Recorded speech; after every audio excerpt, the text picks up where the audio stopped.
स्वागत है आप सभी का मोटिवेशनल कहानियों के अंदर। आज की कहानी का शीर्षक है बेसिक। एक अनपढ़ धनपति था और वह मुंबई में रहता था। एक दिन उसे अपने किसी व्यावसायिक मीटिंग के कारण कलकत्ता जाना था। अब एक दिन पहले उसने यात्रा की सारी तैयारियां कर ली थी, लेकिन ऐसा हुआ कि यात्रा की पूर्व रात्रि को उनके पुराने पे वफादार वॉचमैन ने एक सपना देखा। और सपना भी ऐसा कि सेठ जी मुंबई से कलकत्ता जिस जहाज में गए हैं उसका एक्सीडेंट हो गया है। बस चिंतित अवस्था में वॉचमैन मालकिन के पास पहुंचा और सारी व्यथा सुना दी। मान के लिए सुन करके आशंकित और भयभीत हो गई। उसने किसी तरह निवेदन करके सेठ जी की यात्रा निरस्त करवा दी।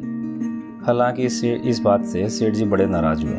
मतलब अब जाना तो था ही उनको, परंतु पत्नी के कहने पे वो जा ना सके। खैर, उधर वाकई उस हवाई जहाज का एक्सीडेंट हो गया। उसमें सवार सभी यात्रियों की मौत हो गई। सेठ जी की पत्नी ने वॉचमैन का बहुत बहुत शुक्रिया अदा किया और उसे ढेर सारा इनाम भी दिया। उसने काम ही तो ऐसा किया था। लेकिन उधर सबके आश्चर्य का ठिकाना नहीं रहा जब सेठ जी ने वॉचमैन को नौकरी से निकाल दिया। कारण पूछने पर उन्होंने अपनी पत्नी को समझाते हुए कहा कि उसने सपना देखना और घटना का घटित होना एक संयोग की बात है, परंतु मुख्य सवाल यह है कि एक वॉचमैन होकर वो रात्रि को सो कैसे रहा था। कल उठ के घर पे डाका पड़े ये तो सोता ही रह जाएगा।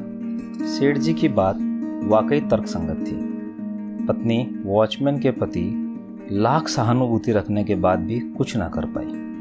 अब इस कहानी से हमें एक बहुत अच्छा सार मिलता है। वह यह है कि जीवन में कितनी ही ऊंच नीच हो जाए या कितनी ही बड़ी खुशखबरी दस्तक दे, मनुष्य को उसमें खोकर अपना होश नहीं गंवाना चाहिए।